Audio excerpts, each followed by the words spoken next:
comes to like no's in business and things like that, or even no's in relationships or with people, to me it's just God saying like, you know, either A, this person is not for you, or this opportunity doesn't add to the success or flourishment that I want to see for you. And I'm okay with that. And you know, and everything, like we said, God's timing. Everything is not going to be on your time. Right. When you rush things, it never comes out the way it's supposed to come out. That's true. So just let it happen naturally. Let it flow naturally. No is not the end of the world. It's just a not right now. Right. And that's okay. Impact. Impact. Impact. Impact. In fact, my hustle is intact. In fact, my hustle is intact. In fact, my hustle is intact. My muscle tough as the hustle, the numbers is just that. And I'ma keep winning and sit back. I love the feeling of killing them with that. Attacking the process, tackling topics, master synopsis. This the residual impact, yeah.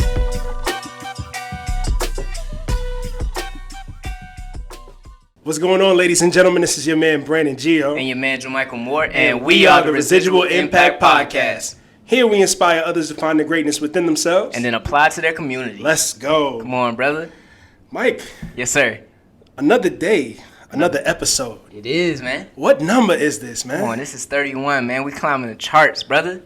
I just looked at the analytics earlier today, man. What you saw? I saw that we are now at 80 subscribers on YouTube. We are now at 335 followers on the gram. Yes, sir. And I'm just looking more handsome every day. I feel good. Why you feel good, brother? Why you feel good, man? I'm in a better spot than I was in the beginning of the week. Mm-hmm. You know, I already told you what happened, but we'll go over that in a little bit. Uh-huh. I'm just, working with the cards that I was dealt and trying to be in a more positive space because there's nothing I can do about what's already happened in the past. So, that's real talk. Yeah, man. Before we get into all of that, though, real quick, just a couple housekeeping things. If you guys are new to the YouTube channel, go ahead and make sure you hit that subscribe button down below. Don't forget to hit the thumbs up and let us know that you like the video. And, of course, click that bell notification so you never miss when we upload a new video. Never. Last but not least, make sure you leave a comment because we all want to talk about everything that we're going to discuss today. And we'll gladly respond to every single one of y'all in the comments. So we greatly appreciate all of our brand new subscribers on YouTube, everybody that's been rocking with us from day one, and everybody that's going to continue to rock with us from now moving forward.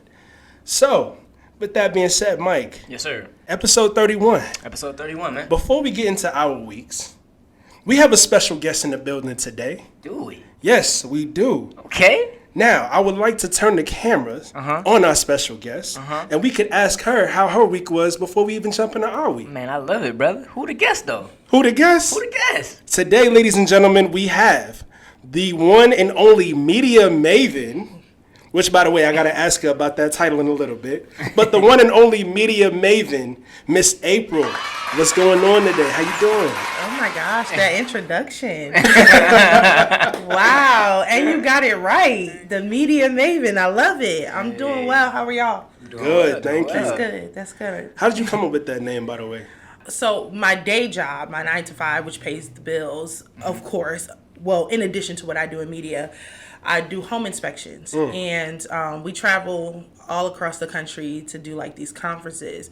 And the guy who owned the conferences, when he was teaching us about top producing real estate agents, he called them Mavens. And so those are the people that constantly connect you to people. Those are the people that you will constantly see in your business, or they're always out there doing something, they're always producing something or whatever. Right. And so when I was trying to come up with a tagline, I was like, what can I say? Like, okay, I'm in media, I'm doing YouTube, I'm doing Instagram, I'm doing this, I'm doing that. Maven, I'm like your favorite media Maven. Duh. Okay. That's dope. And so that's how I got it. And I just said it one day on my radio show and it just stuck. Nice. That's dope. We never had nobody else on radio before, man. You're right. This is the first time for everything, man. Facts, for real. man. I love the diversity of like the different people that we bring on, because it's like it gives us an opportunity to meet new people and just to connect, and I don't know, it's really cool, man. So this is my first time ever meeting somebody that was on the radio. Oh, I gotta really? say, so I'm honored. Oh, that's nice. Well, man, I went to school for journalism, so I met people on the radio like often. See, Especially some people from V103. Okay. Greg Street, Ramona DeBro. Okay. You know what I'm saying? Yeah. You met Frank Ski? Actually, I've never met. I met Franksky. Franksky. You met Frank Ski? Yeah, when his restaurant was open. So he was really nice. That's dope. Yeah. Wait, what about my girl at the end of the night? She used to always put me to sleep. Not you talking about the quiet storm. Come on, man. Look, I'm telling you, I was from the quiet storm. I was a kid, and I tell you, when I used to put on the radio, she had the voice that just make you go to sleep and get into a deep sleep. I think her name was Joyce Littell. Yes, shout out to Joyce Littell because she's a legend. What? She's still on the radio too. Seriously? I think she's on 107.5 WBLS. Oh, man, look, I gotta tune in. Got to. Trying to go to sleep. I'm telling you, look. Hey, so that's what's up, man. This is definitely a good experience and definitely about to be a lit episode. Yes. I could already tell by everything we were talking about before the mics cut on and before the cameras cut on. Before we even get into that, April, how was your week this week? My week was busy. This was a really busy week. I'm coming off the cusp of my birthday. Happy belated birthday. Thank Happy you. belated. Thank you. I turned 31, so Okay. I'm in my 31. 30s. You know, and then just working from like closing down an office to finding an office to doing everything in media this week. I had a bunch of events. So it's a busy week, but I'm blessed and I'm very thankful for that I prayed for this. So it's like when you pray for something and you see it like manifesting itself, you have no choice but to bask in happiness with it. For real. Man, that's words. That's words of wisdom right there, for real. How was y'all week? We'll start with you. Start with me? Yeah, you can take that one over. So this week was really good. I'm in a management kind of role. So I lost some people this week. So it's kind of like I had to like what you said. Like you ask for something, right, and it's here, and it's just one of those things where it's like, okay, well I got it for a reason. So let me, instead of just like, oh man, why has this happened? I'm just like, you know what? This is coming to me because it's making me better. It's preparing me for what's coming for more. And you know what? I'm just going to embrace all of this and just be happy and smile in all of it because it's only going to get me better. So, the week was kind of like, let's just say it was some turbulence. I don't know if y'all have been on a plane before, but it was just some rough weather this week that we just had to weather the storm. But overall, I'm here, man. I'm grateful. I feel your pain. I'm in management too, so I know what that feels like when you like lose some employees. But I always say when like you're rebuilding something, like things have to break down in order for you to build it back up to be strong. So speak it. So don't worry. Whoever's here with you, amen. Whoever's not, that just means your journey wasn't going to be fulfilled with them anyway. So man, look, you know what? I knew we had the first person this week, bro. I wasn't expecting that. Let's go. Thank you. I really needed that. Absolutely. What about you, Brandon? How's your week? Speaking of turbulence, so man, the beginning of the week was rough. Let's just say I made a new friend last week, and I might have already kind of ruined the friendship before it even started. Ooh. I don't know. Ooh. Yeah, I just ruin might even be a strong word, but let's just say things might have gone sour before it even got off the ground. Okay. So that was a rough start to the week, and then I received some unfortunate news around like Tuesday. Actually, it was on Tuesday. My mom told me that one of her brothers was in and out of the hospital, and when she told me that he was out, I was like, I gotta call my uncle. I gotta see how he's doing. And then I never called him. And then on Tuesday, she told me that he passed away. I'm so sorry to hear that. So that was kind of rough. One of his sons, my cousin, he lives in Atlanta, so we about to link up when we get to the funeral in South Carolina next week. So I'm gonna be going out of town for that. And like I said, man, I gotta do the best that I can with the cards that I've been dealt this week, because there's nothing I can do to change anything that's happened. Absolutely. I just gotta be the best me that I possibly can and just keep pushing. Do you feel like this friend is worth it to save the friendship? Oh yeah, I mean, from what I've seen so far, things seem to be like a good friendship and definitely like workout buddies. So I did get back in the gym. Okay. And it was nice to have. Shout out to Summer Bodies all 2022. All 2023, because this right here is not gonna be ready for summer 2022. I'm telling you. But yeah, man, nice having that accountability partner, and then hopefully things get better, and we'll see where it goes from there. Okay. Well, I'm super sorry to hear about your uncle. My mom just lost her sister too, so Dang. yeah. Sorry to hear that. Yeah. So, but death is a part of life. And you bask in, their memory and all the good times, and that's it. So Yep. So, man, enough of the sad news. I ain't got time, you know what I'm saying? Y'all can't see a thug cry on camera or whatever, you know what I'm saying? So, April, I know you talked a little bit about, your day job, and you talked a little bit about, what you do as far as media goes. Tell us a little bit more about, your media adventures and what all you do and when it comes to media. So I know we talked about a little bit about it earlier, but if we go way back to like when I was in like high school, I remember they used to call me Wendy Williams because like I would have like all the news and all the tea at the school or whatever. And it's funny how things just like come back to fruition. Like you're like, oh wow, y'all knew. And now I'm doing media. But so I started off, I know everybody went through the pandemic, and I don't know about you guys, but I was one of the people just sitting by watching everybody create businesses and stuff like that. And I was just like, what am I doing? Like, so the end of 2020, I was like, all right, you know what? Like, I'm just going to do it. I'm going to do my YouTube. I'm going to do my, social media influencing and change my page, make it more of a brand ambassador thing, kind of, reach out to brands and stuff like that, start posting more content. And so I did. In February of 2021, I started posting on YouTube, and then things just kind of started taking off from there. And then probably in May, I was with my women's support group, so shout out to them. We started doing activities together, and one of the activities was we went to go get a yoni steam. People always laugh when I say that. They're like, y'all sitting on pots talking about business. But yes, we had our hot pockets on pots. Hey, you got to handle your business, you know what I'm saying? Nothing wrong with taking care of yourself. It's self-care. Self-care. But the lady who owned the spa, she was just, we were just talking, and she was just asking us kind of like, what do you do? So I just told her, like, I do YouTube and all this other stuff. And what I started doing was when people would ask me what I would do, I would start leading with my media stuff because I'm manifesting that. Like, that's good. It's not, I do home inspections. Everybody knows that, whatever. But when I'm leading with this, you never know who you're going to meet. So lead with the life you want versus the life you already have. Message! So I just started saying, like, I do media, like, I do YouTube and stuff. And by the end of our session, she just was like, I need your number because I work with this group of women and they're a media company and I think you'll be a good fit for them. And I was like, okay. So I gave her my number. Me and her had linked up, like, by ourselves occasionally, but nothing kind of happened. That was in May. Nothing kind of happened for like a couple of months. And then in August, I started following that media company, which is Media Girls Network. And they had put up a post on Instagram. It was a Wednesday, and I remember it so clearly. It's like when things change your life, right? Yeah, so they put up a post, and the post was up at like maybe like 3:00.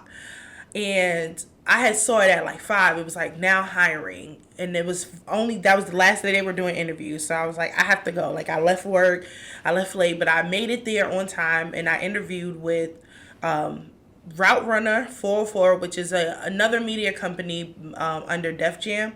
And then I interviewed with Media Girls Network. So Media Girls Network was like, we really want to bring you on. Like, we love your energy and stuff like that. And so I've kind of been under their wing since. I started off like every intern does. You're following them. You're getting coffee. You're working. You're setting up events and stuff like that until you have the opportunity to prove yourself. And when people, like I always say in the media industry, you have to prove yourself. Nobody's going to hand you anything. Nobody's going to, everybody has a great personality. That's facts. Everybody, feels like they can do this, but you have to put the work ethic. And people want to know, like, are you going to work when it's time to work or, when it's not time to work? So I did that. And then they started giving me opportunities to, like, interview artists and, host events and stuff like that. And ever since then, it's been taking off. So I did that, and then I started writing for their blog. Then I met this guy. His name is Leo, and he owns musicexclusives.com. which is a music site, and it primarily taps into like new artists, but they cover all major artists or whatever. Right. And he came to one of the Media Girls meetings, and he was like, yeah, like we're always looking for writers and stuff. I hit him up like after that. I was like, I'm definitely the type that will shoot my shot no matter what occasion. So I definitely was like, I hit him up in the DMs like, hey, like I would really love to write for you guys or whatever. And then they work things out. And so now I write for musicexclusives.com. So shout out to them. And then I went to a pool party. My friend, she has her own podcast, and they had a guest on. He owned a radio station, online radio station called DLE Radio, which stands for the Livest Entertainment Radio. And I had started following him, and you kind of communicate on Instagram. Right. So when he see me in person, like he was like, oh, like you the girl that be posting like the Monday motivation stuff, right? And I was like, yeah. He was like, I gotta get you like on the radio somehow, like even if it's to do like some commercial break drops or something or whatever. And I was like, okay, like, so that was in June, and we kind of chopped it up, but nothing really happened because everything is on God's timing. Mm-hmm. And maybe like around, I want to say like early October, he was like, what are we doing? Like, are you coming? Like, come on, like, I want to give you your own show. And I was like, for real? Oh, snap. And so he was like, yeah, like, I want to give you your own show. And I was like, okay. Like, I was like, but I really want it to be radio. Like, I already am trying to do podcasts, and a podcast and radio are two different things. I was like, I really want to play music. I want to have artists on there. Like, that's what I want. I want to be like V103 or, 107.9 or whatever. So he was like, okay, but like, we can make that happen. And so I came in, did a test run, and they were like, she's ready. Like, we don't even have to do anything else. Like, they didn't really have to edit my episode or anything like that. They were just like, yo, like, let's go. And so ever since then, so now I have the April's Corners radio show, which comes on every Tuesday at 8 p.m. And every Thursday at 5 p.m. And you can actually, it's like I said, it's an online radio station. So if you go to live365.com, you can listen to it there. So I definitely can see like just how they can see like, yo, she's ready, because even just your presence how we started, I just can tell there's a difference from, other guests we've had in here. To me, it seemed like, okay, I'm ready to go. Like, what y'all need me to do? Like, I'm Yes. there, I'm good, I know I'm ready, and I can really just tell. It just comes across, and it's in you. It's what I mean. It really is. You have to. God really prepares you for certain things, and I went to school. I have a master's degree in business, and so you think like, yeah, I'm gonna get this degree and I'm gonna do something along the lines of what I do 9 to 5 with it or whatever, but. I always say, like, the things that comes easiest to you, that's where you're supposed to be. And, like, media, it just comes to me. It's like, it just, like you said, it's in me. It's embedded in me. It's like what I like to do. It's what I love to do. I'm most comfortable in front of a camera. I'm most comfortable speaking out. I like that. Like, public speaking, all of that stuff. Like, I have no problem doing that. So. That's dope. Same here. Like, all the time in college, like, so many people used to be scared to give presentations and stuff like that. That was never me. Mm-hmm. I'll stand up in front of a crowd. I'll talk to whoever. I don't care. Definitely, because this man, literally, bro, we could be in a room where we don't know nobody. This man be like, yo, you want to go talk to them? I'll be like, bro, what you mean? Like, yeah, let's go talk to them. Like, all right, come on, you lead, man. He has no problem with that. So you could definitely tell stuff like that where it's in you. But I do have a question to ask you. Like, sure. So when you say you first started, and how, you're watching everybody when the pandemic and everything happened, and you're looking around like, like, how they doing all this stuff? And before you started, what gave you the motivation to just even put your foot out there? Because a lot of people, they don't even know what to do or how to start, or, they don't even have that motivation. They get discouraged when they see other people doing things, and So, I have a friend, and she is in like the car world, and she's really well connected in there, but they were going to give her and like a couple of girls in the car world their own show. And so one day we went to dinner, and she was just telling me like, yeah, like this is what I'm doing, and I'm listening to her. And I was just like, you've been wanting to do this. Like, I had been talking about doing YouTube for years, like, because I'm a makeup artist too. And so I was like, yeah, I'm gonna do makeup on YouTube and stuff. But it just never, like, it was always something like, oh, you're in a relationship or, you know, life or whatever, like, just happens and you just kind of let things go by. And I was just like, you know, like, I watched everybody at the end in the pandemic year create all this stuff. And I'm like, what am I doing? Like, you're just sitting here. Why can't you do it? What's stopping you? Like, there was nothing literally stopping me. You know, people, I need equipment and stuff like that. They make these iPhones now. Like, people are shooting movies on iPhones. Like, you know, like, I'm like, come on now. So I just was like, just go ahead and get up and do it, because you're not going to be happy not doing it. I already felt like my life was passing by because I was 29 and I'm like, dang, I'm so late in the game. Like, you know, people have been doing YouTube since they were like 15, 16 and stuff. And that's what I'm saying. Like, you know, you just feel like life is passing you by. But really, you know, you can start at any age. Like, age is nothing. Like, and I was just like, you just got to get into it. And so I was just like, all right, what you want it, go get it. Like, wow. That's amazing too, especially to see where you are now and look at how everything has just come about. Dude, that shows faith, and that just shows, like, yo, just putting a foot forward, man. So I really commend you for that. Thank you. For real. And that just kind of reminds me of how we met. I know we talked a little bit about it off camera, but Mike, remember when we did that little, well, it wasn't a little video. It wasn't a little video. It wasn't a little video, but remember we did that video on a podcast that we used to tap into around the time when we first started, when they was talking about, you know, black women. Refresh my memory. I'm drawing a blank. Oh, well, I didn't want to mention the name. The anti-podcast. We didn't want to say no names. Okay.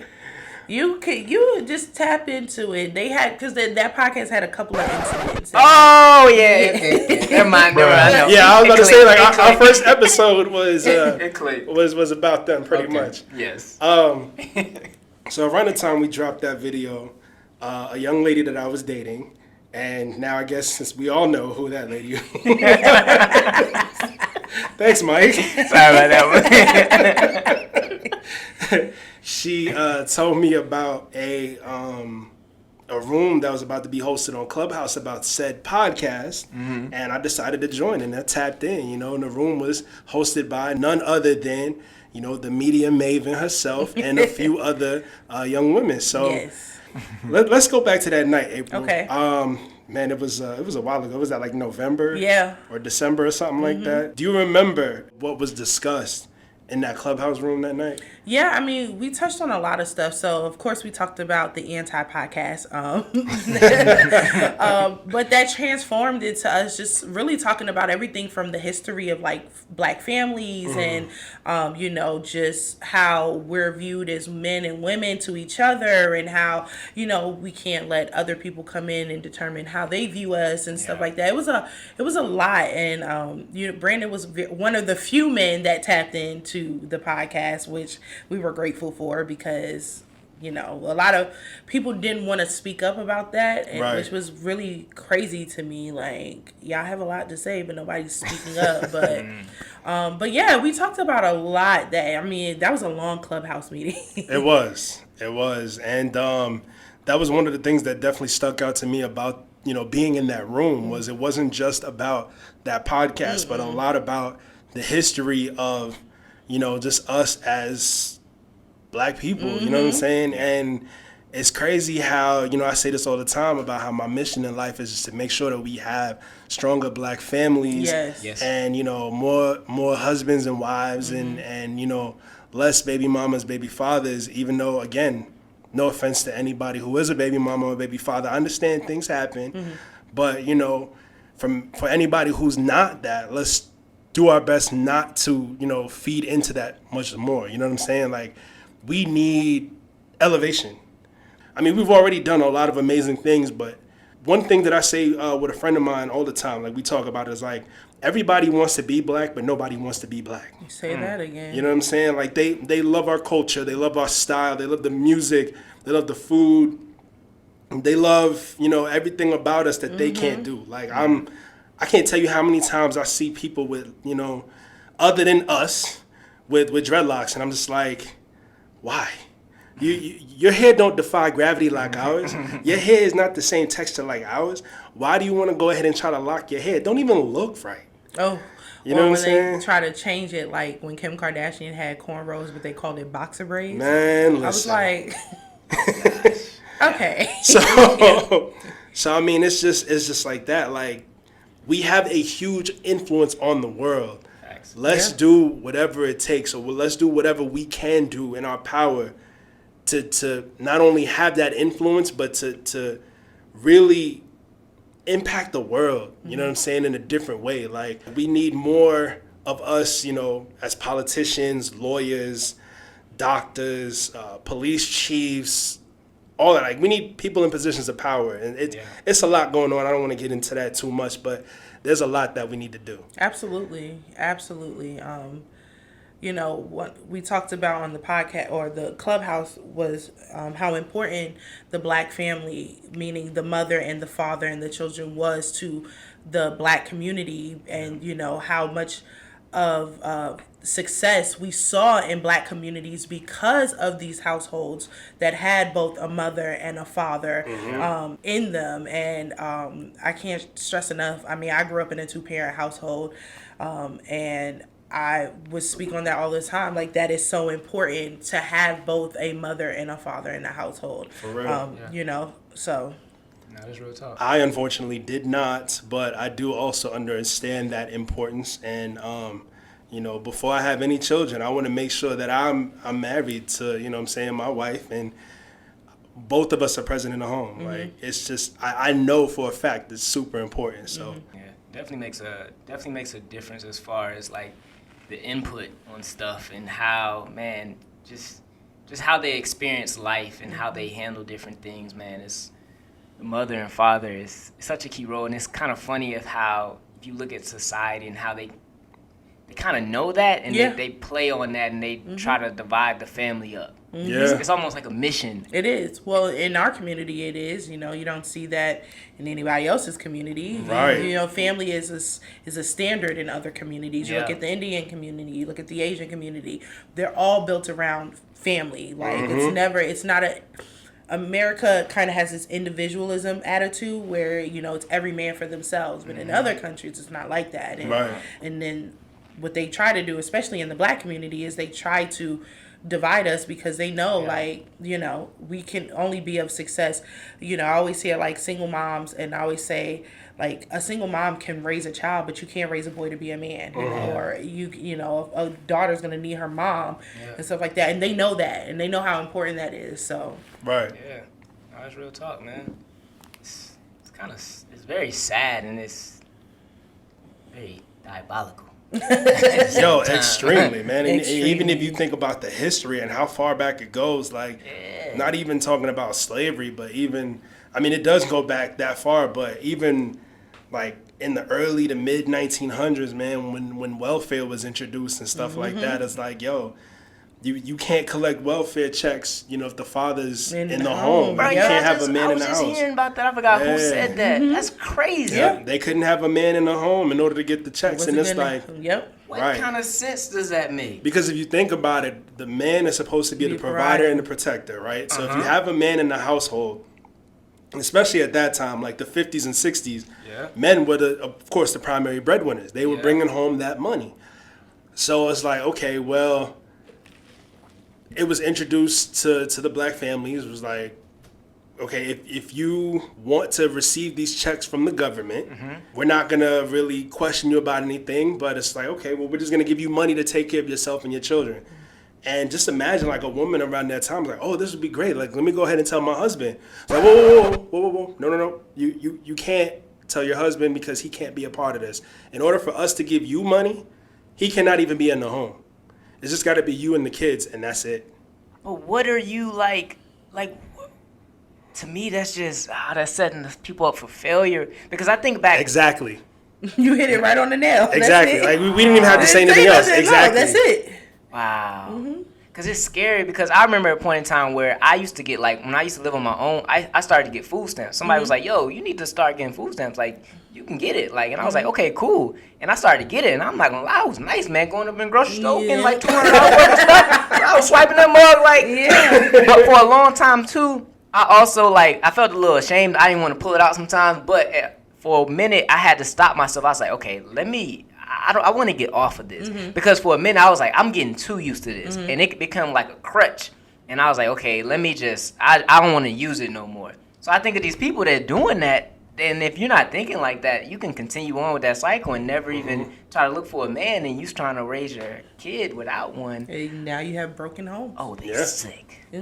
Oh That's what it was. They was using it as a crutch, and it's like Wow. that main like how you just said that how you felt like you were swiping it. It was so nice to just go in the store and swipe that card. Like especially now because food is expensive. yeah, You telling? it was an incentive to get the men out the house. Wow, that's sad.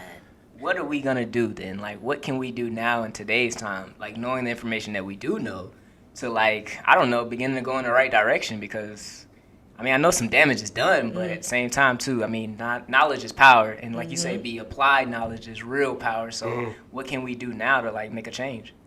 Break generational curses. We got to stop the cycle, man.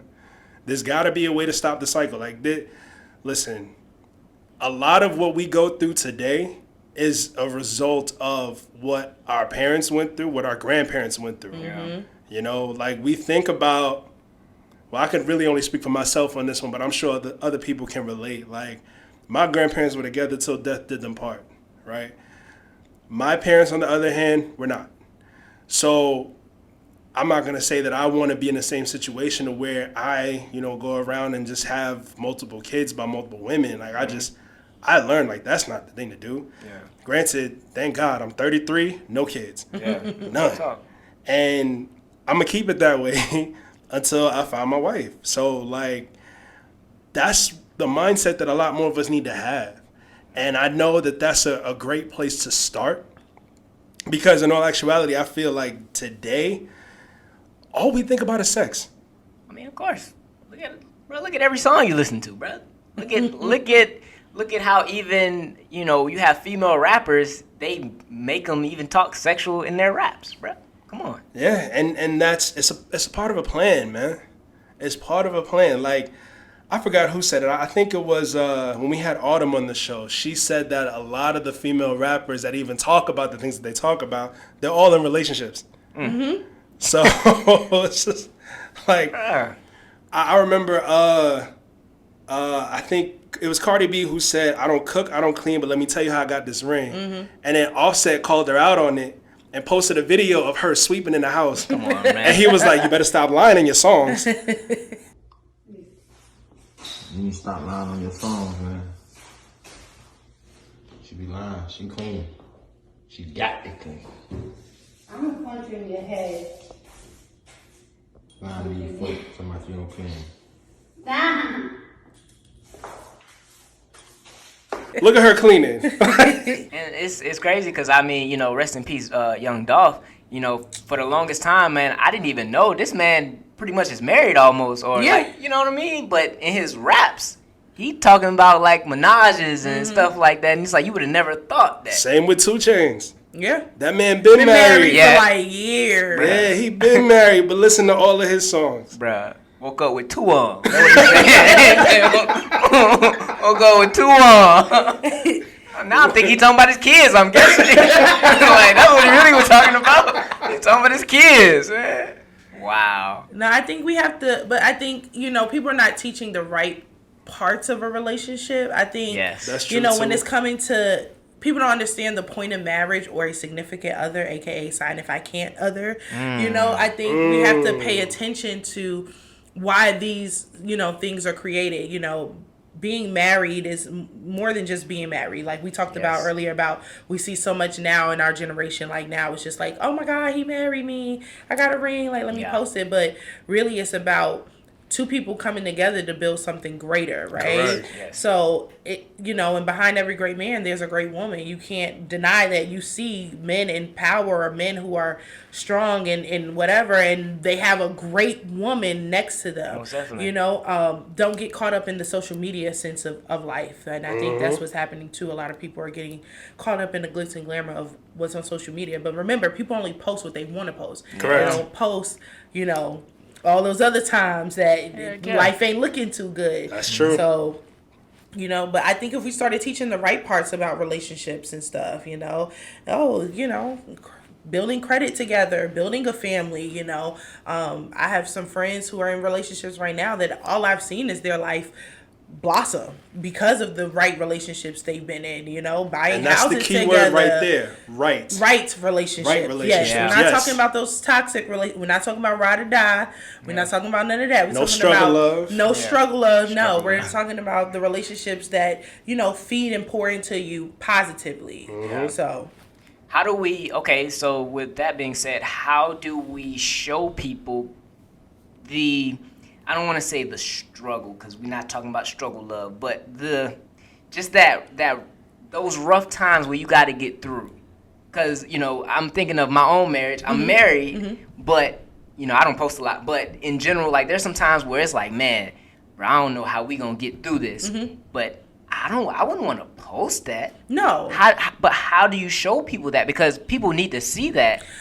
You know, I follow a couple of people online, and I don't know if you guys know, like, Deval and Kadeem. Yeah, oh, most Yeah. definitely. Absolutely love them. Yeah, me too. There's a couple called Marcus Black and Brooke Valentine. I don't know if you guys Yes. know I've heard them. of If you them. follow Marcus Black, like he I didn't calls even know himself they that. were still together. They're married. Really? They have a child together. Like they're Wow. yeah. I remember when they first started dating, but on yeah. Love and Hip Hop, and that was Yeah. a whole other thing. But you know, people come off of that. You don't see them in the public eye. They get their life together and stuff That's like what's that. up. But I think it's a positive way to post things like that, right? So how long have you been married?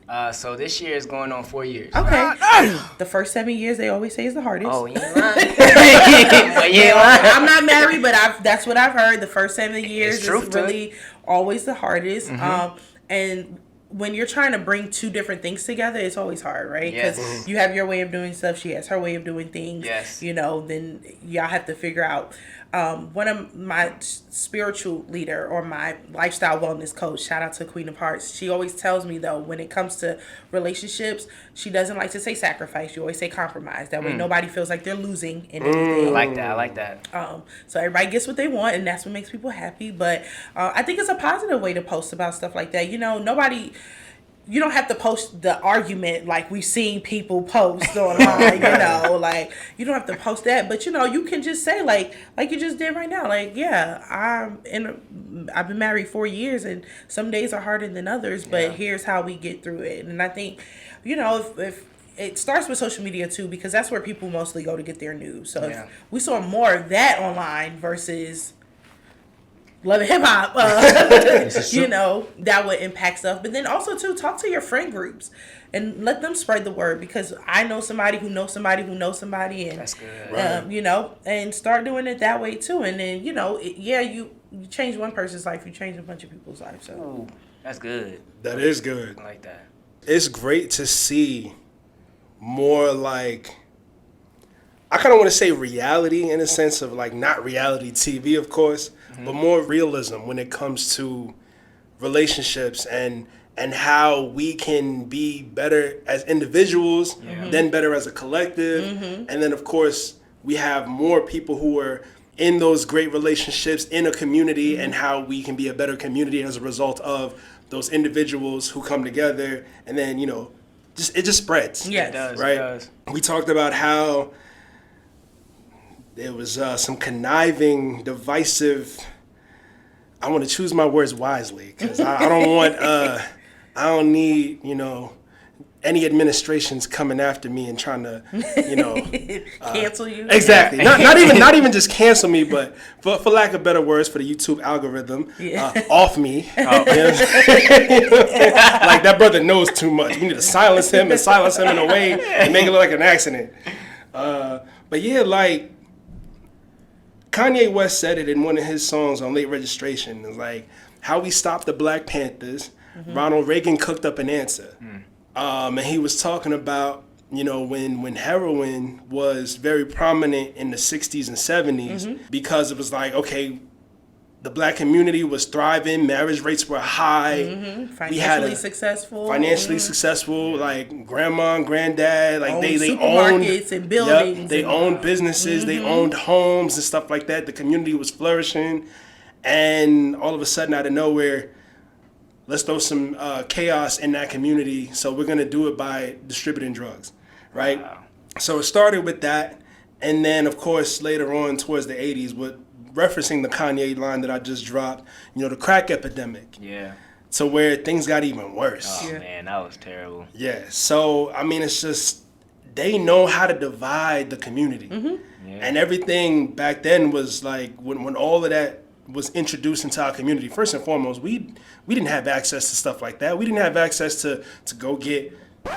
Now, I'm not advocating for any of this stuff that I'm about to say, but we did not have any access to go get coke. We didn't have any access to, we had access to baking soda, of course, but who taught us how to cook? You know what I'm saying? Who taught us how to cook coke and the crack by mixing it with bacon? Like, how many of us were really scientists like that in that aspect of like, yo, let me show you how to get the highest of the high with this cheap substance that's very addictive. Yeah. Somebody had to come to the neighborhoods and show us that. Dang. Do you guys watch Snowfall? I've heard of I do. I haven't watched it in a while because I don't really watch TV much anymore, but I've watched, I think, the first 2 or 3 seasons. I only watched the first season, but that is a great, I guess, what do they say, like, representation of how the drugs came in. Like, that's what the show is about, is showing how the government took part in bringing the crack and stuff over here, and how they kind of, and the guy who kind of helped facilitate that with the government's own help, because they were making money off of it too. So it kind of reminds me of that Tupac song when he was like, give them guns in the hood, step back, watch them kill each other. It's like they were looking from a different point of view, and they was like, we're going to drop this here, and we're going to see what happens, because they know, once one person gets a hold of something, it's just going to kind of spread, I guess. Yeah. And they keeping that up today with that whole no need to have a license anymore to carry. Yeah. I saw that, and I was just like, yo, they really trying to get us to kill each other. Yeah, because it makes me think of places like, Chicago. Like, my aunt's from there, and she was just like, it's just a whole different dynamic there. I don't know if y'all ever drive here, and you'll see somebody, y'all might pull up at the same intersection at the same time, but you might, let them go. Hey, you can go. She was like, you do that in Chicago, people think you're trying to set them up. Like, that's not even, you can't even do nothing like that. Wow. So it's just, that has created such an environment that's just so toxic. And, man, it's scary, bro. It is scary. It's unfair, too. I don't like that. It is. So it's a sign of the times, and there's things that definitely have to change. And like I said, we need more black politicians. We need more black government officials, period. Whether it's, police officers, police chiefs, sheriffs. Like, sheriff is an elected position. You know what I'm saying? So we got to get more of us in positions of power to really help make a change from the inside out. Yeah. I say it's tough because at the same time, too, though I love my people, sometimes we don't know how to act. That is true. Because I went to HBCU. Okay. And I loved it. But at the same time, I didn't. Because it was tough to be around all my people at one time because I had to watch my back sometimes. And it was like, I seen people getting robbed. I almost got robbed. Somebody tried to rob me for some pizza. Bruh. I don't know if I told you about the story. I think you did. I think I did. But like, for pizza. Crazy. And it's just like I had to I'm now a little nervous just walking around campus. I got to put my pizza in my bag if I'm going upstairs to my room. Yeah. And it's just like little stuff like that. And it's where it's like, okay, how do we come up with something to where we can coincide with one another to see us all grow instead of just being against each other? Kind of like, I got to watch you, bro. Like, I think it starts too because what I've seen is like we don't have enough outreach programs anymore. Like growing up when I was in school, there was growing up in New York was different because down here you have to pay for everything. You have to pay for summer camp. You have to pay for after school. You have to pay for the school before you go to school. You have to pay for food. You have to But in New York, everything was free. So, like, I had free summer camps, and then we would go on trips and stuff. Right. So I think we don't have enough outreach programs anymore. There's not and then there's not a sense of neighborhood anymore. Back then when we were growing up, like, my mom knew everybody in the neighborhood. She knew everybody's kids. My dad, everybody knew us. We was the Buckley Moors when we was out, and we knew not to do anything because everybody in the neighborhood had permission to yank us up if we did something. Right. We don't have that anymore. Everybody is, don't talk to my kid like that. But don't touch my kid and all of that stuff. And nobody's there to call everybody out on that. So I think we really, like you said, it starts with getting people in position. It's in teaching people that voting is so important, and not just for the president, because really, let me not say anything for the YouTube algorithm, okay? Yeah, please don't try to get our show canceled. But your local before it even offices, gets off the ground. your local offices are important. That's who really has the opportunity to make change in your neighborhood. So teaching people about those elected governments, because in school you learn, oh yeah, this is the president and stuff, but they don't teach you about how important it is for your state assembly or stuff like that. So it's getting that word out there, creating more programs for these kids. I grew up in Bed-Stuy, which is, do or die Bed-Stuy. Oh, snap. So, Queens get the money. Queens get the money. Okay, we're not going to have that debate today, okay? Queens get the money. Anywho, but, it was a rough neighborhood, but at the same time, there was a lot for the kids to do. So even if it is just playing sports, I know a lot of times people are like, oh, you teach your kids more than sports. But if basketball keeps these people off the street, why not encourage them to do basketball or something?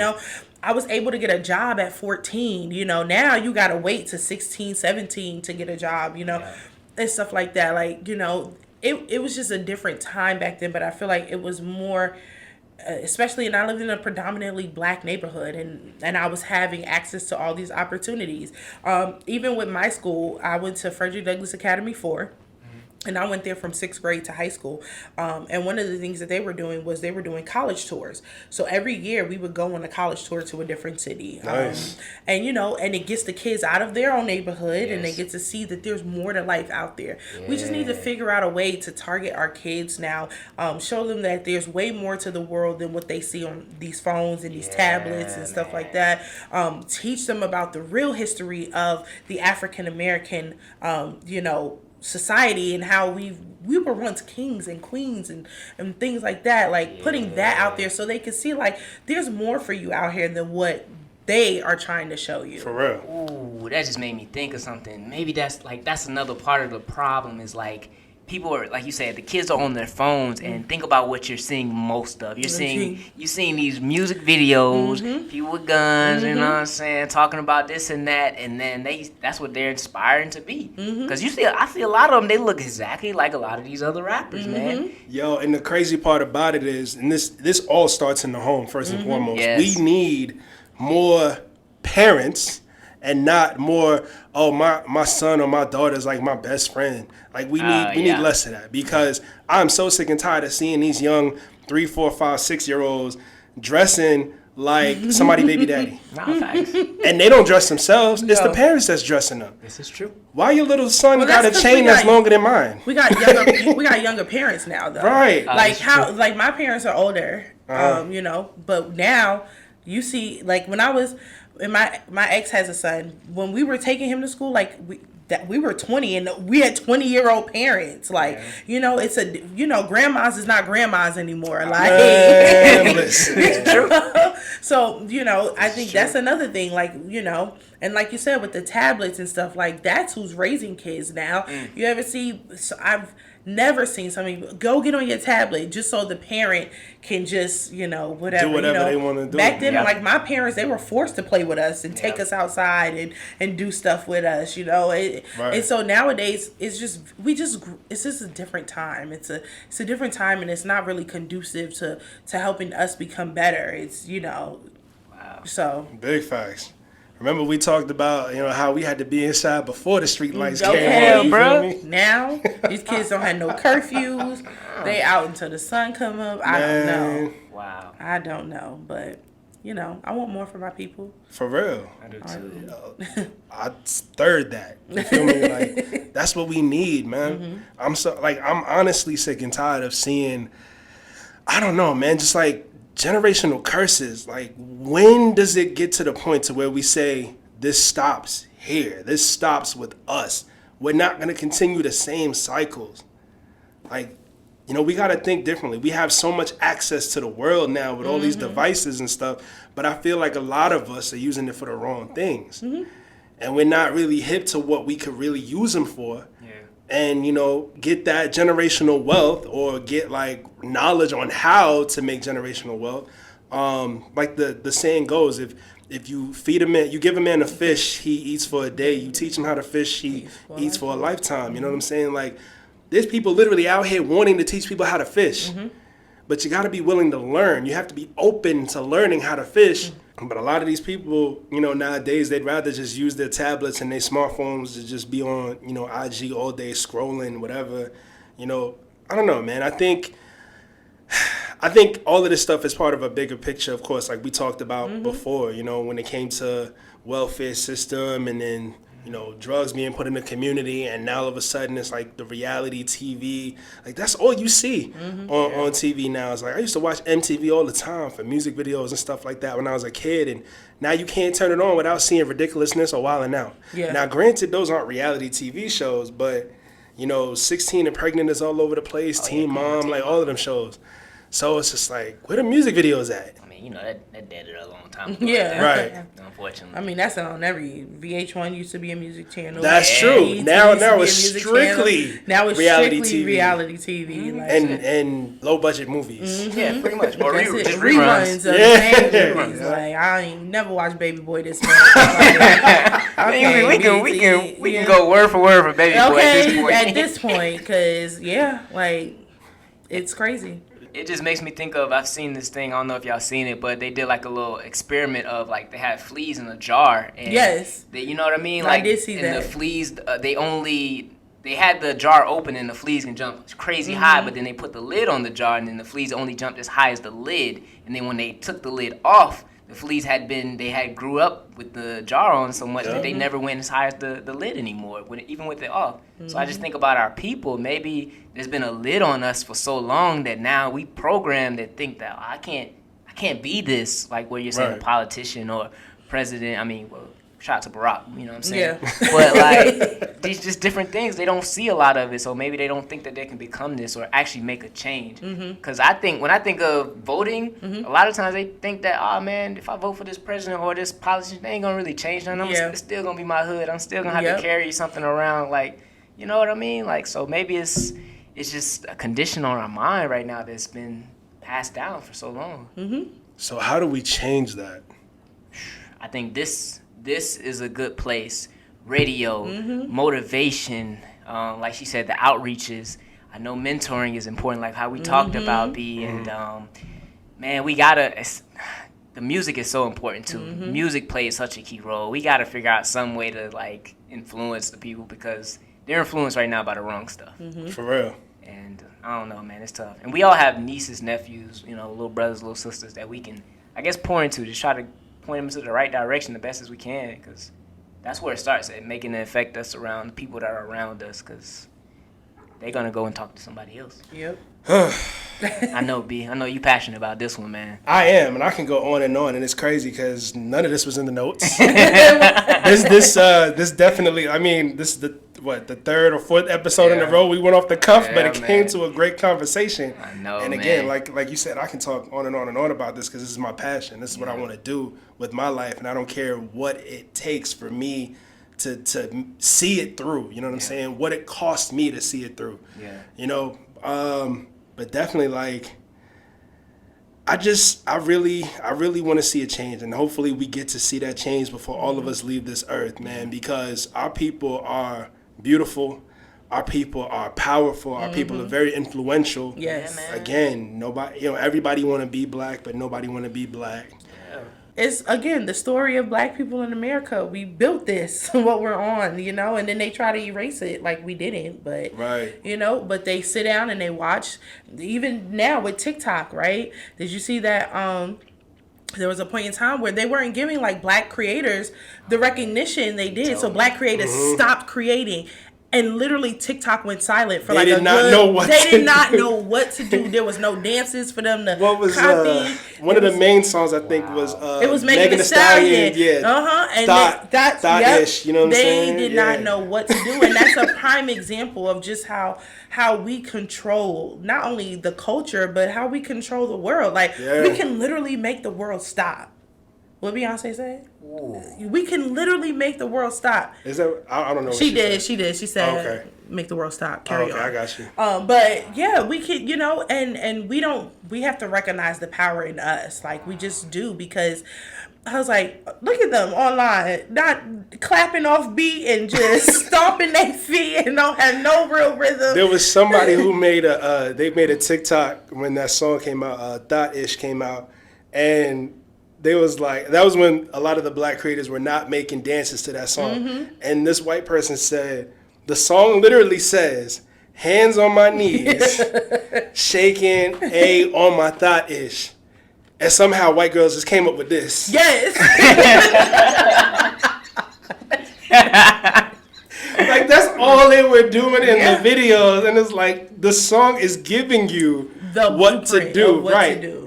So it's like April said, we literally can stop the world from spinning if we wanted to. If we wanted to. Because everybody want to be black, but nobody want to be us. No. Everybody want to be black, but nobody want to be us. So. I felt that. I felt that. How you hear the lyrics to a song and then put your hands in the sky?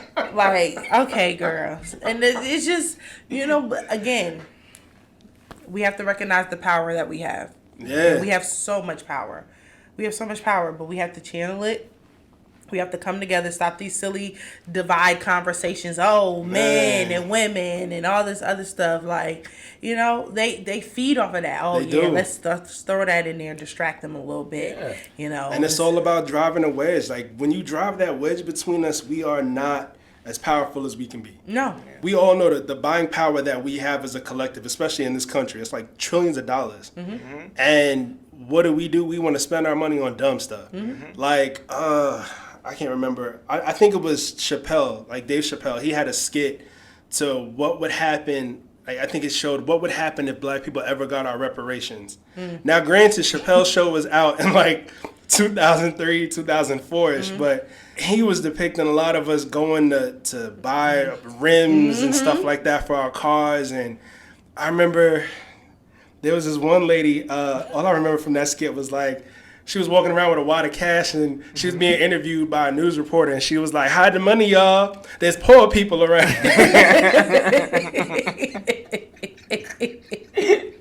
With your broke ass.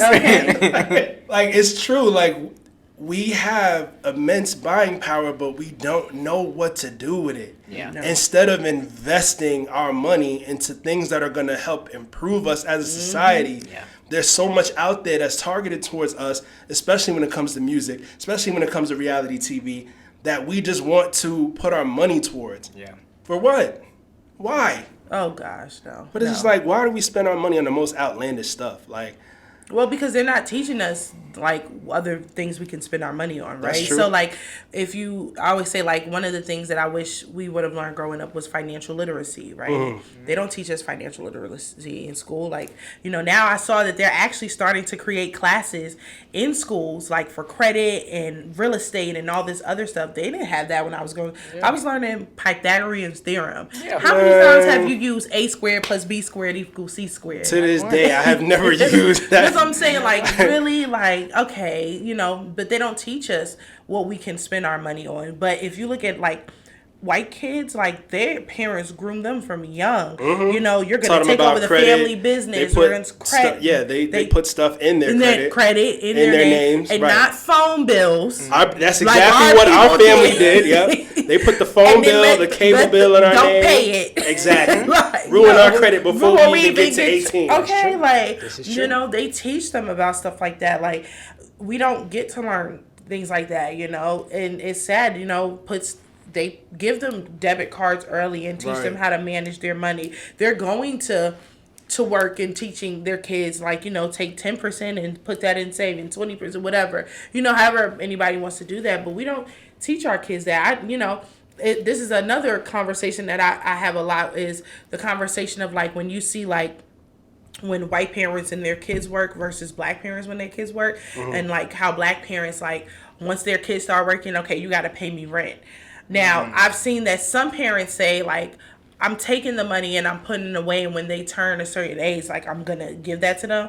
But some of it is like, well, you live here. I mean, now you working, like, but white kids, they get to stay with their parents to like 40 and not pay nothing. Like, it's like, well, John he's going through a rough time, and we're not gonna put him out because we can't do that. But as soon as we turn 18, as soon as you're an adult. Yeah, get out the house. That's it. You ain't teach me nothing, but you can vote now, so.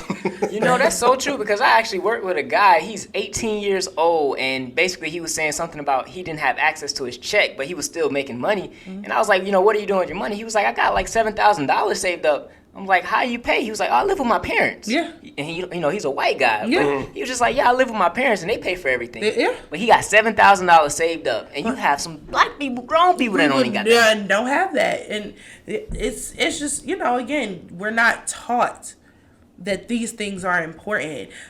Even with real estate, first of all, if you want to make any money in this world, you better have a stream of income from real estate. That's it. Like, if you don't have, and I don't care if it's flipping houses, becoming a real estate agent, commercial real estate, whatever, like, that is one stream of income that everybody should have on their profits and loss statements, whatever, is real estate. Eventually, I want to get some rental properties and get some for my mother, so she can just retire and just collect checks. That's it. You have to do that, but they don't teach us that. A lot of us don't even know how to buy homes. There's a lady that I follow on Instagram. She's come up with a course to teach people how to buy homes off of making $15 an hour, which nowadays, is unheard of. It's unheard of. And I read it. I was like, what? Like, $15 an hour, getting your mortgage down to $700. I think I've seen that. And she even spoke about how her mom was on drugs, and so nobody taught her that, but she had to teach herself. She's a real estate agent, she's an entrepreneur. She owns a couple of businesses, but there's these things were not taught in our households growing up. No, not at all. And I think that's the reason why we just need the information, like you said, like, applied knowledge is power, and that is important. Like, we must teach our kids now, we're the new moms and dads and stuff, because not me yet. Don't put that on me yet. Oh, yeah, me neither. Not when I said we, I mean in general. Right. I know what you meant. I know what you meant. But yeah, I just had to throw that out there. We have to again break generational curse, learn the information for us, and then apply it, and then teach our kids coming up too. Like, this is how you do things. It was funny. I read a couple of years ago. There was an article about there being like a city in Georgia that was for sale for like $150,000. A city. Like, and they were in talks, like I think some music artists were like in talks about buying it or whatever, because they were going to start, like, it was going to be an experiment of like how Black communities used to be back in the day. So when we owned the supermarkets and we owned the check cashing places and stuff like that. But do you know $150,000 for a city? Like, maybe a couple years ago that was a house. Now it's not, because the cheapest we've seen what real estate is doing now. But a city, imagine buying a city, like, and then just building your own from the ground up. Like, stuff like that is like really like important. It's really until important. They try to take it away from us, like they did Oscarville and build Lake Lanier on top of it. Okay, say that again, and that's why and that's why Lake Lanier is Lake Lanier now.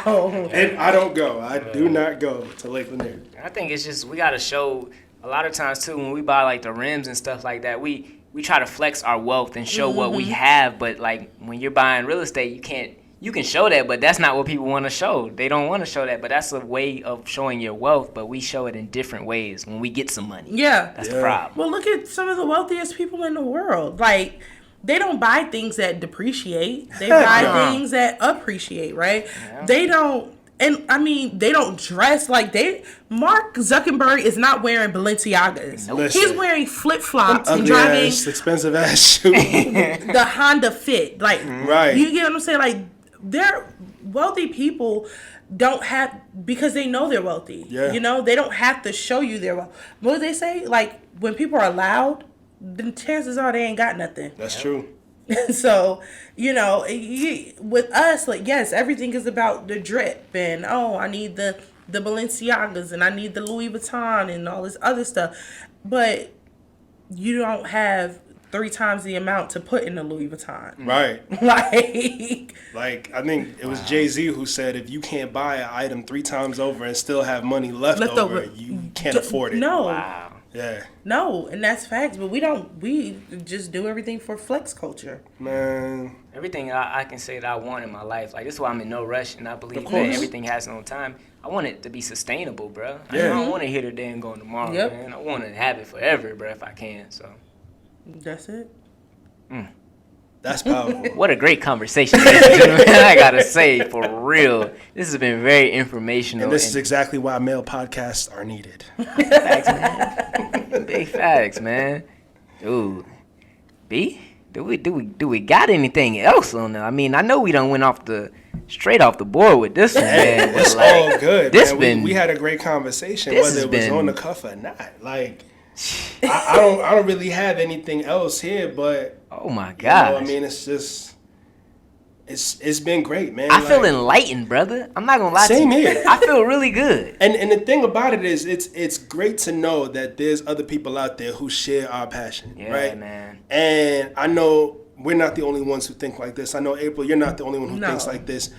There's more of us out there who think like this, but it's just up to us to where we like have a meeting of the minds. We come together, we discuss stuff like this, and we actually implement it, right? There's a reason why we launched this podcast. It wasn't just to have conversations like this, but it was to put everything like this out in front of an audience to get other people to think. We ask a question of the week every single week to get you guys to do exactly that. We want y'all to think about what it is that we ask and come up with your answers. Like, Those questions be stumping me sometimes. I never thought about this. Let me, wow. but we definitely appreciate you for Right. answering the ones that you've answered, because I mean, that's what it's meant to do. Like, it's meant to stump you. It's Yeah. meant to get you to think about something. Yeah. Like, we don't challenge our brains enough. No. Yeah. No. We're complacent with only using one cortex of the brain. You know, Fact. but it's so much more. So much more. So, with that being said, again, this has been an amazing conversation, but yo, we can go on and on and on, and I guarantee you there will be a part 2 to this. There will definitely be a part 2, because April, this is not going to be the last time that we hear from you on I the show. hope not. Y'all, I bugged them. When can I come? Listen, when I say shoot my shot in any aspect, I shoot my shot. If I see something that I feel like I'm compatible with, and I know if we come together, it's going to bring whatever, I'm going to reach out. Hey, love this. How can I get on there? That's dope. And She ain't lying, because as soon as she found out I had a podcast, she I was said, like, oh, when can I come on? Like, so, yes. I love it. Yes, and you know, everybody should do that. If you see something that you feel like you're compatible with, and you know, bring it. Yeah, go after it. Like, say, you know, I mean, what's the worst I was gonna say? No. right, Okay, that's one no. Like, there you go. and I was just gonna reach out to the next podcast, and the next one after that, and after that, or you know, create my own. But That's inspiration. Yeah. Yeah. A lot of people need to hear that, because a lot of people think no is the end of the world right there. Right. no, not at all. Like, anytime I've heard no, I just been like, at first it's hard because I'm a person that doesn't like rejection. I take rejection very hard. Like, that's why I don't plan anything. Birthday dinners and stuff, I leave that to other people, because if you tell me no, I'm like, so clearly you hate me. Like, clearly you don't like me secretly, and you just been waiting for this day to come. Not secretly. Like, you know, but when it comes to like no's in business and things like that, or even no's in relationships or with people, to me it's just God saying, like, you know, either A, this person is not for you, or this opportunity doesn't add to the success or flourishment that I want to see for you. And I'm okay with that. And you know, and everything, like we said, God's timing. Everything is not going to be on your time. Right. When you rush things, it never comes out the way it's supposed to come out. That's true. Oh, So just let it happen naturally. Let it flow naturally. No is not the end of the world. It's just a not right now. Right. And that's okay. amen. Amen. Amen. I love Or that. maybe sometimes it's a not with you, but the with you is silent. Oh. That too. No. I'm about to tell somebody right now on my phone. No. Like, Speaking of, and this just came to my mind because there's been quite a few discussions lately, and shout out to this one podcast that I stumbled upon earlier today. I believe their name is Girls Gone Viral. They had a recent episode where they talked about them shooting their shots in DMs. Pretty much like, I think one of the parts that they discussed was It Goes Down in the DM, right? We all know that song. Shout out to Yo Gotti. From a woman's perspective, or at least from your perspective, have you ever shot your shot? Absolutely. Okay. I know you said you've done it, but I didn't know if you've actually been in somebody's DMs. And, okay. DMs in person, I don't care. Okay. If I see something I like, I'm going after it. Like, there you go. So I really think that more people should have that mentality. And this is something I was talking to with a female friend of mine last week. It's like, yo, I feel like if women actually shot their shot more when it comes to relationships or like being with a man, I think we would have more success rates of people getting together. Because like, okay, us guys, we're more so than none used to rejection, right? Because we've been dealing with it all our lives. But I know there's a lot of brothers out there who can't handle rejection, and for y'all, I feel bad, but y'all need to step your game up. Why y'all? Come on, y'all ain't gotta shoot nobody. Y'all ain't gotta choke nobody. You ain't gotta get violent with nobody just because they rejected you. If they say no, keep it moving. There's 7 billion people on this planet. Come on. Please say that again. So there's 7 billion people on this earth. Okay. Right. So it's a lot of people. That's a ton of people. So if one says no, I'm sure there's a woman out there who will say yes, okay? But I really feel like, I understand a lot of women fear rejection just as much as a lot of men fear rejection, but it's a part of the territory. Like, it comes with the game. Like, if somebody says no, there's going to be somebody out there who says yes. So why are we so fearful of a no? And don't go into it expecting the rejection, right? So for me, I was just telling my friend this earlier, like, for me, when I go into a situation, in my head, I already got you. Like, there is no, like, he's going to say no. Because why would you say no? Like, it's me, And that's not on no cockiness. That's just me being confident in who I am, in my aura, in my energy, in my vibe. Like, don't go into it with the positive, and then don't take it as rejection. Like we said, like, no it's not a bad thing. It's a maybe no, not with you, but it's gonna be 50 more that come. What Gucci said.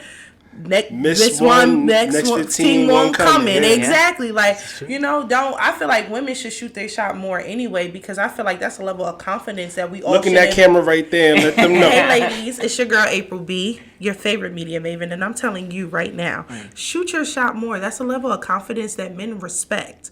Like, that level of confidence I feel like women should have. Like, men smell confidence, right? Like, if a woman walked in here now, head held high, heels held high, walking in here like, y'all be like, yo, who that? Right. She's not lying. She's not lying. But if a girl came in here like, bruh, y'all be like, excuse me, ma'am. Excuse me, I need to get to the counter. Like, because who wants to walk? And that's for women too. Like, we don't want a man that doesn't walk around. Like, I always tell my male friends, like, be exclusive. Like, walk into that room like can't nobody have access to you, because the minute you do that, all the women gonna want to have access to you. They be watching. Like, we talked about it in the previous episode. That ring right there that you got on your finger. It lets them know they don't have access to you, but it makes a lot of women want that access to you. I tell you, man. Yeah. Now, don't go out there sleeping with married men, ladies. No. Please don't do that. We won't do that. But, you know what I mean? Like, but yeah, you're right. Like, just that level of confidence, it speaks volumes, and you get so much from that, And I never have a bad day. I don't care if you see me out in a bonnet.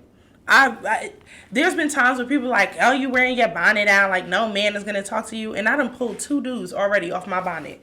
Oh man, like, you got that bonnet on, Ma, you look so good. I look good in the bonnet. Okay, whatever. But have that level of confidence and shoot your shot. Like, shoot shoot your shot, ladies. Shoot. I don't care. And I say that in every opportunity, whether relationship, whether jobs, whatever. Like, if it's meant for you, it'll happen, and it doesn't take away from who you are. That's another thing about rejection, right? People think it means, oh my God, there's something wrong with me, because why else would they say no? No, it's just that opportunity doesn't fit what you bring to the table. And you still bring a lot to the table. And there's going to be another opportunity that comes along that's going to say yes, because now that opportunity fits with what you've been asking for. So For real. Wow. I love that. Like, I'm serious. That was perfect. That's big facts. Like, job, for real. man. I mean, confidence is king. And that's for both men and women. both like, men and women. Yo, again, shoot your shot, ladies. Shoot your shot, ladies. Okay, shoot. So what? And I'll be shooting my shot at, like, rappers and everything. I don't care. You'll see me in Wale's DM. Like, hey, Wale, if you're listening to this. And you be hosting events, too. Yeah. Like, so it's not like you haven't seen celebrities. Like, I know you just had an event recently, or you hosted an event, or you were part of an event recently with Coco Jones. Yeah. And it's just like, yo, that's crazy. Like, I forgot. In all honesty, I forgot she existed, but I know who she is. Yeah. You know what I'm saying? Because I haven't really seen anything from her in a minute, but she's still out there doing her thing from what I've seen. You know, she's the Hillary on Bel Air. That's her. I've never watched the show, so she plays Hillary on Bel Air, but she's also a singer. You know, she started out on Disney Channel. Yeah. And then, you know, she took some time away, but now she's back. She's acting. She's Hillary on there, but she's also a singer, an amazing, talented singer. Like, not one of those, like, you know, like, she can really sing. And so they hosted a single release mixer for her new single Caliber, which is an amazing thing. But even there, like, you know, I'm working, so I don't mix business with pleasure, because you're not supposed to, you know, where you lay, you know. So, but even after, like, yeah, I had a guy, like, literally just walk up to me, I want you. I said, what? Yeah, I want you. Like, I'm not playing. And he was from New York, so you know how y'all New York dudes, y'all be real aggressive. Well, hey, it's straightforward. That's all it is. I don't mind it, because I'm from New York. I'm used to that. I was like, yes, thank you. Yes, but, you know, like, yeah, and he shot his shot, and yeah, you know, I took his number. I'm not telling no, but you know, but you know, again, that's because I don't mix business with pleasure, and he's a rapper, and I want him to come on and do my show. But other than that, like, shoot your shot. Like, what's the worst somebody gonna say? Like I said, no does not mean it doesn't take away from you, and it's just, you know, not right now. That's it. I look at it as a blessing. Okay, God, you helped me dodge a bullet. How many times you done told somebody no, and then you see them with somebody else, and they complaining about them? Lord. And you be like, oh, Lord, thank you. You saved me. Like, What? Look at it like that. You got to look at the glass half full, not half empty. Big facts. What? Amen. That's good. Amen. He had a I thought you brought me back right now, and I was like, whoa.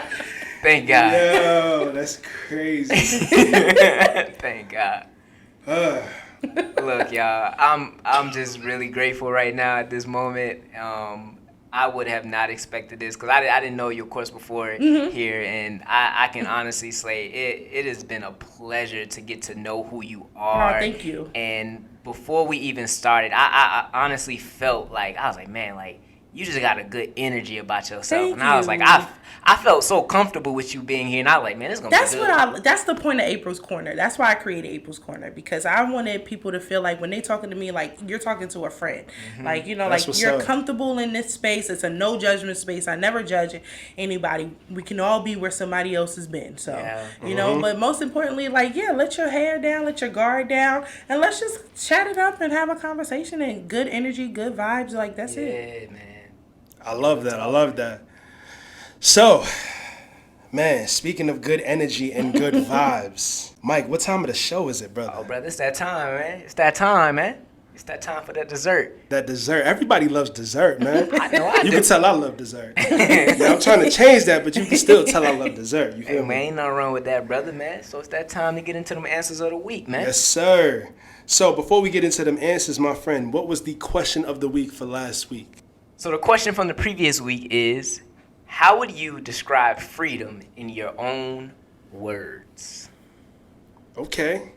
Now, before we get into the answers of the week, one of the answers on that post actually came from today's guest. Okay. So, April, would you like to go ahead and either read your answer, or if you remember it off the top, or if you have a different answer, would you like to give either one of those three? I want to read my answer because I thought long and hard about that, and I think it was the best answer that I could have given. Okay. I just said freedom to me is where you don't have to compromise time for money, right? So I know for me, time is very important because that's not something we can get back, but we can always get For more real. money. That's true. So for me, I'm like, well, if I can do something that I love that allows me the money, but I can still have the time to be with my family, be with my friends and stuff, that's real true freedom to me. It's the ability to live in a world with the absence of fear, right? So I never operate from a thing of fear, even though, I'm sure we all have things that we're scared of or something. Yeah. But even in those moments when I'm that scared, that's when I do the thing that I'm supposed to, because it allows me to learn new things. It allows me to have greater opportunities and things that I've never known. So also freedom is the ability to trust that everything is as it says it is. So I never want to take anything and read into it. I have anxiety really bad, and part of my anxiety is being fearful of the unknown or creating scenarios in my head that haven't happened. But I need to just trust that everything is what it's supposed to be and it's how it is. And I don't have to worry about what I don't know or what hasn't happened yet or anything like that. Yeah. And then lastly, freedom is the ability to love unconditionally. I went from a place where I was like, yes, unconditionally. Then I was like, no, love has conditions. Yeah. But I mean, true love, and I'm not just talking about in a relationship. I mean, with family, with friends, is the ability to love people even through their turmoil and stuff, and just offer that olive branch, because we don't do that enough. That's why the world is so crazy right now. We don't have enough love. We don't have enough compassion. So, yeah. That's real talk. That is, and I definitely dig that. That was a great answer. Everything that you listed, everything that you just said, is true. I mean, especially with the time, man. My favorite thing regarding freedom is just time freedom, because once you lose time, you definitely can't get that back. It's gone. Every time it's my birthday, my mama always call me and say, well, say goodbye to 30. You'll never see that again. I be like, thank you, Mom. But happy birthday, though. All right now. Have fun. Well, now, but yeah, that's a thing about time. Like, I'll never see 30 again. So I hope I make sure I live my 30 to the fullest. Wow, that's good. That's good. All right, thank you, April, for giving your answer. We really appreciate you. That was very deep and in-depth. We're going to start off with some of the answers that we got for this week. Here we got Fit Ebony. And what did she say? She said, freedom is the ability to be at peace amongst chaos, to stand firm with all others when all others fall. Freedom is living and enjoying life on my own terms, the ability to acquire knowledge, wealth, and success with less social barriers blocking the path. Shout out to Fit Ebony. Thank you, Ebony, definitely for giving that answer. It was a very insightful answer, and I'm glad you decided to get that, because that's something that I definitely believe in when it comes to freedom, and you'll see when I give my answer a little later. But next up, we have the Roll Up Podcast. He said, freedom to me is being happy. No stress about anything. Just to be alive and thriving is the ultimate freedom. And we all know, or at least the two of us know, what he meant to add to that. Yeah. But he didn't even have to add it because it's in his name, the roll-up. We know what his freedom of choice is. we already know. Shout out to you, brother. Shout out, man. Mike? So is it me? Is it on me now? Do I get I think those were the answers that are listed here, except for ours. We got to give ours. You got to give ours. Want me to go first? Yeah, go ahead. All right, so I said freedom is not being bound by thoughts and opinions of others and realizing the power that is within you. Amen. That is, for me, has been the biggest thing what I see freedom as. Love it. Yeah, man. Hey.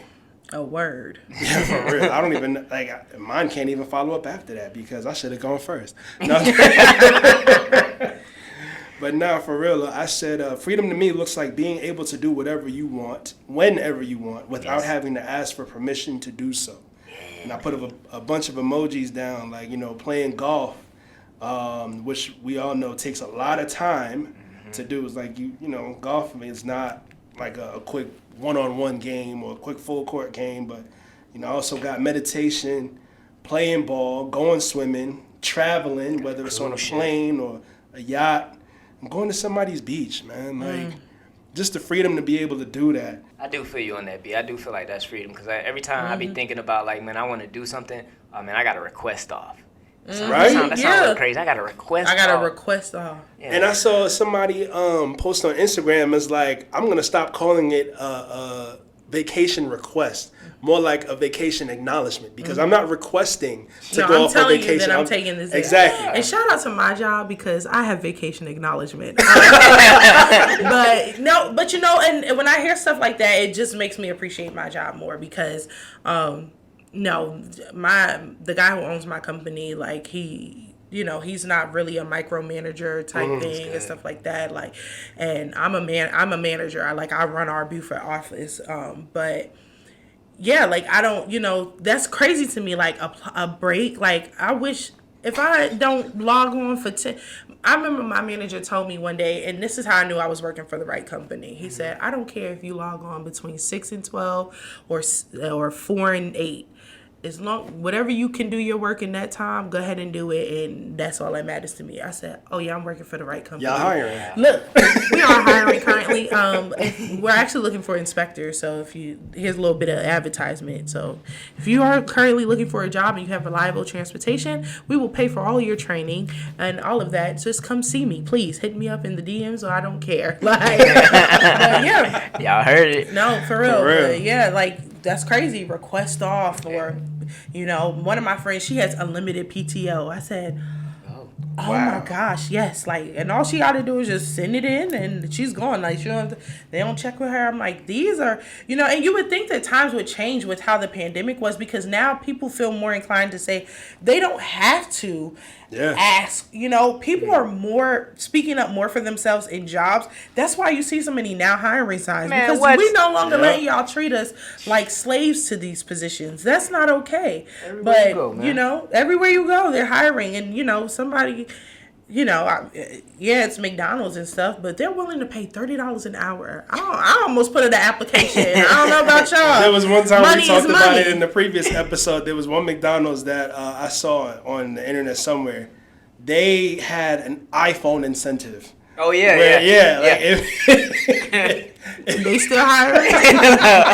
If you got the job with them, I think you had to stay on, of course, for a certain amount of time, but they would buy you an iPhone. Okay. Come on now. Listen, money is money. We have to stop putting emphasis on, if you have to work this type of job to be important. That money pays some bills, and it is what it is. Like, nobody's above flipping burgers and shaking fries. Okay, well, guess what? That's free food for me all day. Because I'm there, I'm just going to eat off the fries, I'm getting $30 an hour now. Like, what? Come on, like. I never thought I'd see the day when McDonald's was paying, like, buku dollars, man. Buku dollars. But, listen, you want people, you gotta pay people. That's just true. It.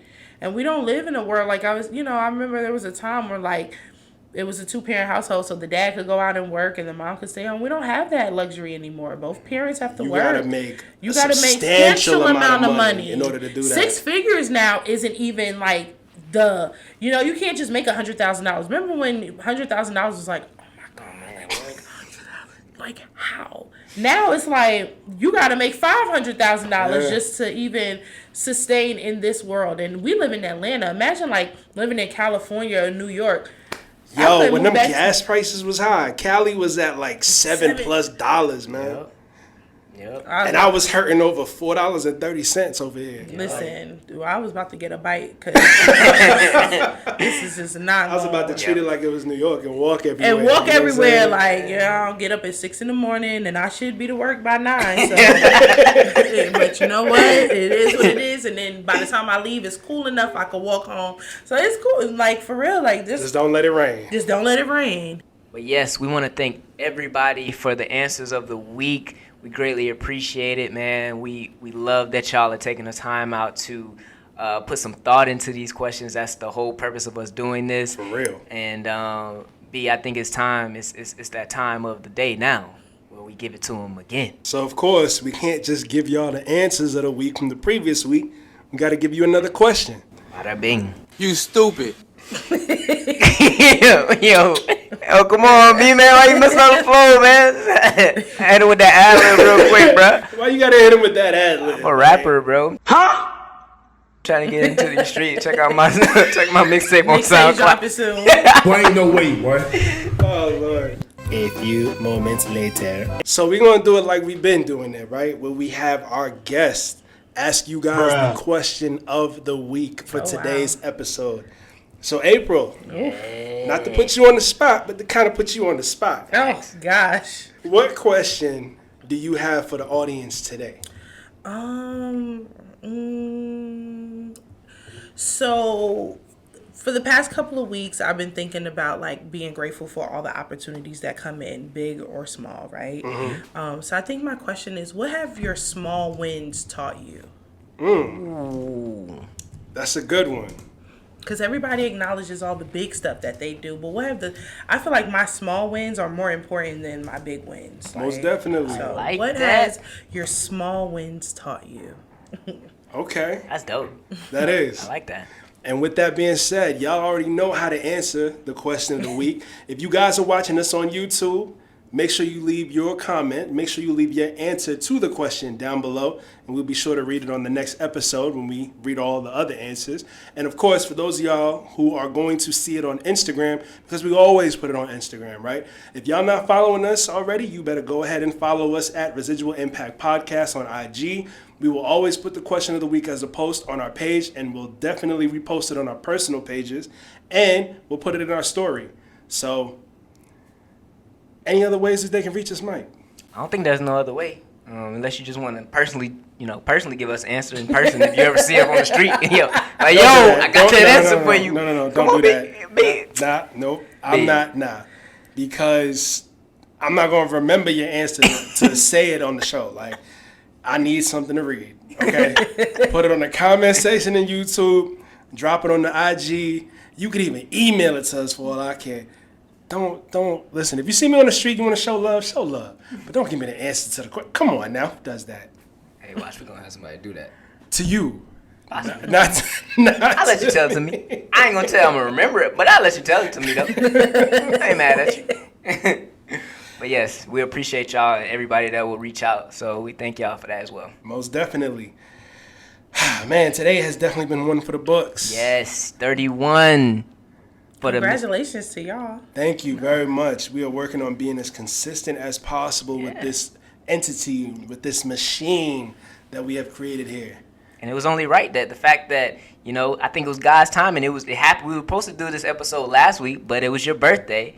And now we own 31. I'm 31. Come on. To play those numbers. Hopefully I win the lottery. Let's do it. Then you got to cut us a check because we came to this revelation. Listen, I have no problem doing that. I think this platform is very important. Very important. So y'all need to be out there. Everybody needs to listen to Residual Impact. So come on now. Thank you very much for that. Make sure that you consistently tell people that, on a daily basis, because we do. And y'all need to tell your friends and your family and everybody tell everybody that they need to be tapped into us, because that's it. This right here is my swag. This okay. And I can't say bing bong bada bing bada boom. What's up, man? I thought you was gonna pick it up. I thought you might have seen where I was going with it, but you didn't, so I had to finish it. Hey, well, we fans of Big Draco here on the show. We talk about him all the time. Come on, Big Draco. The creative of all things. Thanks, man. Come on, Big Draco. He did it first. He did do it first. Man, stop playing with me. What? I'm the first nigga to do all type of shit. That's it. Shout out to Big Draco. But listen, episode 31, it has definitely been a great conversation. I'd like to thank each and every single one of you guys for tuning in today. Yes. And I'm sure I'm not the only one who can express that gratitude to all of you guys who are tapped in with us. So we would like to thank each and every single one of y'all. And next time is 32. 32. Man, time is flying. Before you know it, we'll be at 50. Yes, sir. And then 100. Yes, sir. And it's only up from here. So, with that being said, ladies and gentlemen, we'd like to thank April once again for stopping by. Thank you guys for having me. No problem. April, go ahead and let the people know where they can follow you. Yeah, so you can follow me on YouTube. You can follow me on Instagram because those are TikTok at April's Corner __. That's 2 underscores. April's plural, corner, 2 underscores. Y'all check me out there. And check me out on my radio show every Tuesday at 8 and every Thursday at 5 p.m. on DLE Radio. Go to live365.com and you can hear it there. So That's dope. That's dope. Most definitely. Go ahead and make sure you guys are tapped into April's Corner because guarantee you we are. All right? Facts. So, Mike. Yes, sir. You know we cannot leave without saying. We can't say it, man. I mean, we can say it. Bruh. We are going to say it. But we can't leave him without saying it. You saw how I caught myself on that one, brother. You saw how I picked it back? You know what I mean? See, he thought I messed up, but I picked it back. You know? Come on now. you gotta get that to him. This is what I do, man. Improv. You gotta he really did do that. Come on. What did he say? Hey, V, I'm just That was kind of clean. trying, man. I'm not going to cap. All right? Yeah, you redeemed yourself. But you all know that we cannot leave without saying where you are today is a residual outcome of the thoughts you had in the past. Yes, sir. Till next time. Yes, sir. Peace. Peace.